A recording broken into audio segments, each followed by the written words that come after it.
Today I'm going to show you how to install your Garmin Echomap UHD. I have a 92 SV, and I don't know about you, but when I opened up this box, it was a little bit overwhelming, which might be the reason you're here today. So I'm going to show you how to hook this bad boy up, how to power it, and how to install it on your fishing kayak. I have a bona fide P127 behind me, and I'm going to make this real simple for you. All right, let's go. First, let's open up the box, get everything out of it, and kind of spread it out and see what we've got.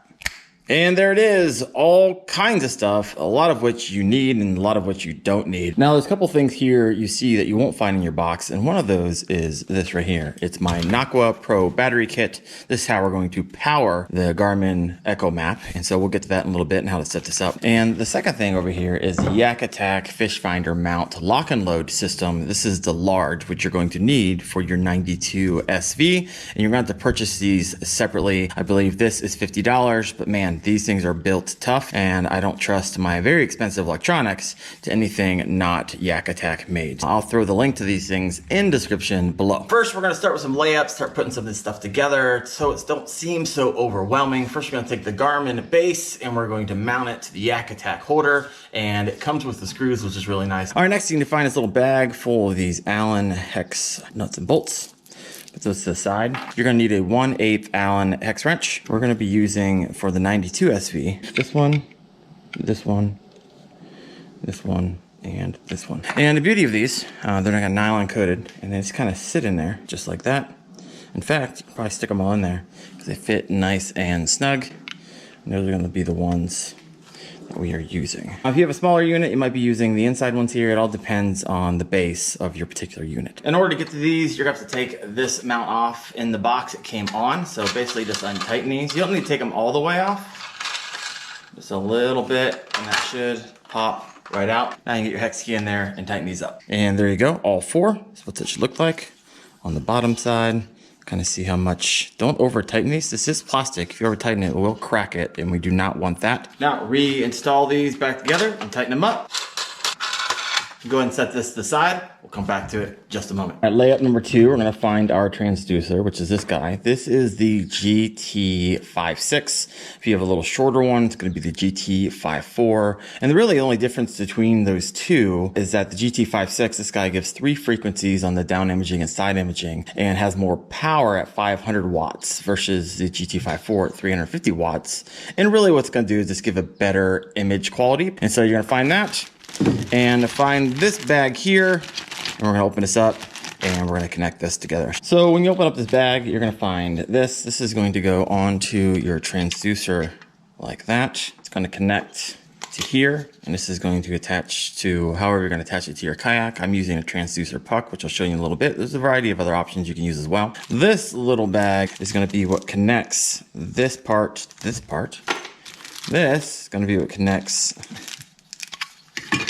this to, in my case, the kayak. And then these, 5 of them, little locking washers, which is going to connect this to this. So let's go ahead and put that all together. And don't forget the one that goes way down here. It's kind of hidden. They do give you a couple extra in case you happen to drop one or one falls out. I just hand tighten those. Remember, you got locking washers on there. It's going to help out a lot. Lose one of these transducers. You can buy them separately, but they're over $200. Some cases more. So that's how that should look when you're all done. In the second bag, it came this long screw, Phillips head, rubber washer, metal washer, and then a nylon nut. And so it goes a specific way on this. It's hard to get it wrong. However, as you can see here, it is rounded, and if you flip it over, it's actually where the nut goes. You can probably already stick that in there. It'll probably stay nice and snug. Nope, not nice and snug. So hold on to that. Next, you're gonna put the rubber washer in, followed by the metal, followed by the screw. Send that through the other side. You can hand tighten it to a certain degree. And you kind of keep some pressure on this side as you tighten this up. And that rubber washer is in there, so you don't put too much pressure and crack this bad boy. And you might need to adjust it back and forth. So just tightly snug it up, because I'm probably gonna have to move it anyways once I install it to my kayak. So right now I'm gonna keep it kind of loose. And remember, you have this bag, so hold on to these guys because we're gonna use those in just a moment. There are a couple bags in the Garmin box you won't need, for your kayak that is. You got this guy, you guys can see that. It's kind of like for flush mounting it to your boat, so we're not gonna be using that. This, for flush mounting to your boat, kind of creating some seals, you're not gonna need that. Put that to the side. This little bag, you might actually need, depending on how you're gonna run your wires and if you need to drill into your kayak. However, the options I'm gonna be giving you today, you won't be needing this. This little guy right here, we will be needing that bag. These are your Ferrite beads. We'll talk about that a little bit more. I'll tell you if I'm going to be using them or not going to be using them. All right, next we're going to walk through, which usually trips the majority of people up, which is how to power your Garmin Echomap. And so you basically get these 4 wires. People are like, what in the world? Well, obviously you're going to have your red, which is going to be your positive wire. It has an inline fuse. That's what that is, if you wonder what it is. The black wire is going to be your negative. And then usually the question I get the most is, what in the world are these blue and brown wires for? Now, these are for your NMEA. Essentially, it's a plug and play communications for most ships. It's going to connect all the sensors of that particular boat back to your fish finder. So if you had a wind transducer, a GPS receiver, a compass, battery, engine monitor, speed transducer, or a bunch of resistors on your boat, that could all tie back in and could be displayed on your Garmin Echomap, all of which you don't need because we're putting this on a yak. And so I just highly recommend, what I do is to snip it down, don't show any exposed wires, put some electrical tape on it, and never think about it again. So essentially what we're gonna be doing is connecting black to black and red to red. You can do this in a variety of ways. You can use splice connects, but I'm actually going to solder these bad boys because I have a little soldering gun here. And so we're gonna do that in just a moment. But let's talk a little bit about batteries. I have the Naqua Pro battery kit, which you see here. And this is a lithium, I think it's 10 amp hour. So let's do a little bit of research of what type of system that you need to power. Of course, the bigger the system, the bigger the battery you're gonna need. So I know for the Echomap 93 SV, which has a working voltage of 9 to 18 volts, it has an amp draw of 1 amp. And so that means a sealed lead acid battery is gonna last me 4.8 hours, a 7.5 amp hour lithium battery, 8 hours, a 15 amp hour lithium battery, 16 hours, and the 20 amp hour, 21 hours or so. Just do the research on your particular setup. So with the 10 amp hour battery on the Garmin UHD 93 SV, I'm looking at around 12 hours of runtime before this thing runs out of battery. So I'm good for that. I don't go out for more than 12 hours of time. I just gotta come back and recharge this. And I had it already. So if you're interested in this particular battery, I'll throw that in the description below. I've had it. I've been running my Garmin Striker 4 for a long time on it, and it works like a boss. So let's go ahead. Before you start to solder these bad boys together, I recommend just getting some heat shrink tubing kits, and I will go in here, grab 2 of the smallest ones I have, which are going to be the 0.8 millimeter diameter. So these guys here, and then just go ahead and slide that over the red, slide it over the black, and before you start soldering, obviously. And then when we get done, we'll heat those up and we'll make sure these soldered connections are perfect and won't get any weather to them. All right, so you guys are gonna make fun of my soldering abilities, which basically is non-existent. Not really great at this part, but know this, I will get it done.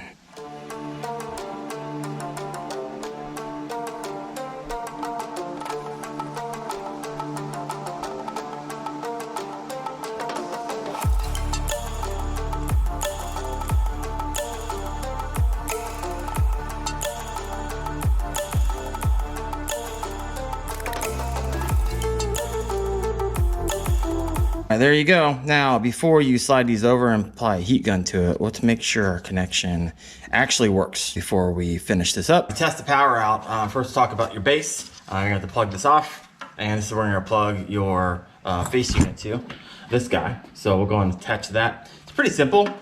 Put the bottom in first, snap the top, snaps in, good to go. Now, on the back, you're gonna have your power, which we will use. This is your NMEA 2000, which we will not be using. This is your Sonar, which we will be using. And this is your Panoptics. And I know this particular unit is compatible with LiveScope. So if you plan on running your Panoptics, this is what you're using. We will not be using that today. Now that this is plugged in, let's go ahead. The power is pretty simple for this guy. Unplug it. It's only gonna go in one way. As you can see, there's a little notch in there. And so you can kind of work it around, you hit the notch. and then screw that bad boy in. Now on the battery side of the house, great thing about the Nocropo battery kit is that it easily attaches and detaches for easy charging. So we'll go ahead and attach this, run that over, tighten it up, and this should turn on the Garmin. So let's see if this turns on. Make sure that our power is connected correctly. Power button. Yeah, I like that sound. So we're good to go. We can move on to applying some heat to that shrink tubing and really make that look nice. Now, before you start working on this, make sure you disconnect the battery from it or you're gonna start seeing some sparks from your battery if it is charged. All right, so now slide the heat shrink wraps over each side here. Look at that, perfect. Take a heat gun.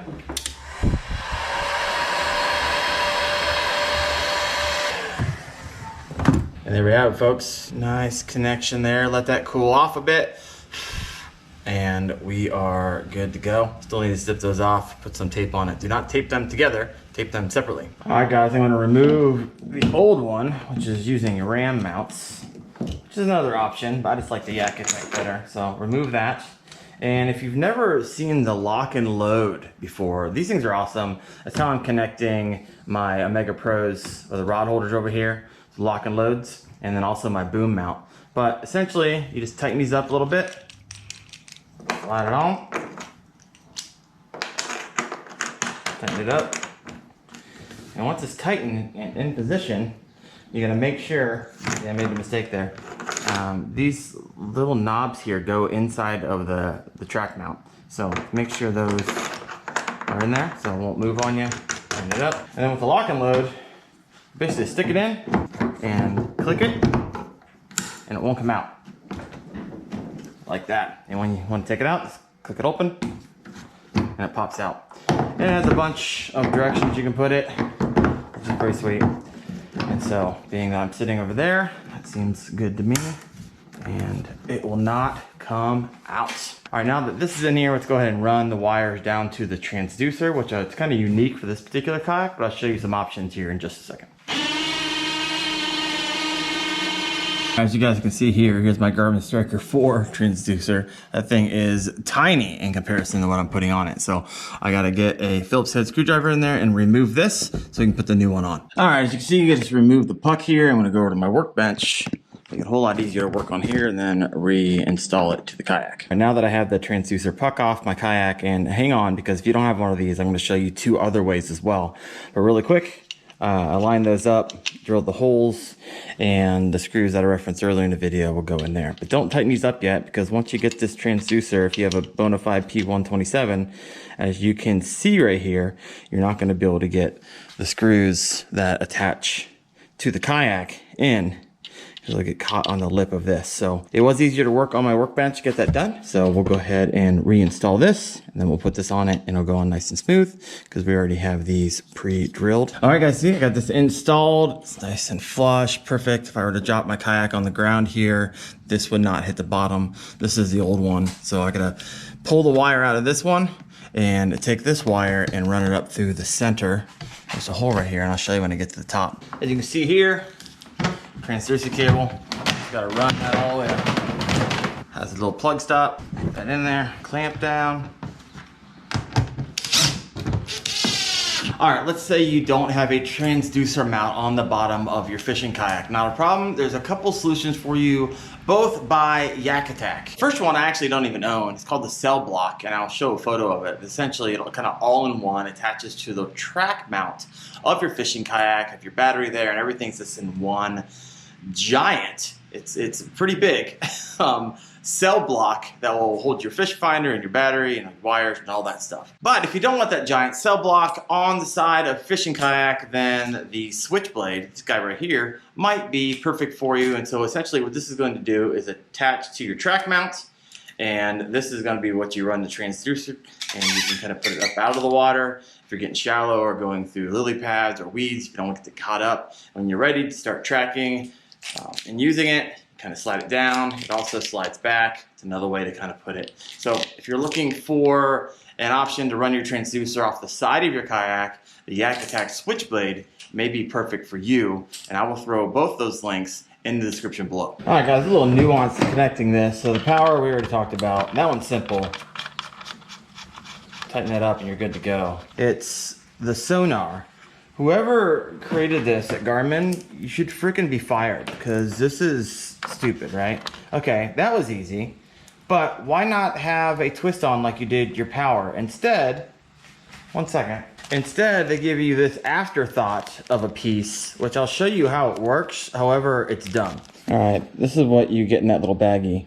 These two little clips, and then this rubber ring, which goes around right here, sits in there. Then you plug this in. Instead of the easy way of just twisting this on, for whatever reason, they give you these things. And one side is threaded and the other side is not. And so essentially what you do is push this down. So stupid. So stupid. And then you clip it in. There it is. Clipped. Now, it won't come out. However, that is so ridiculous. It took me a while to figure it out. It's so dumb.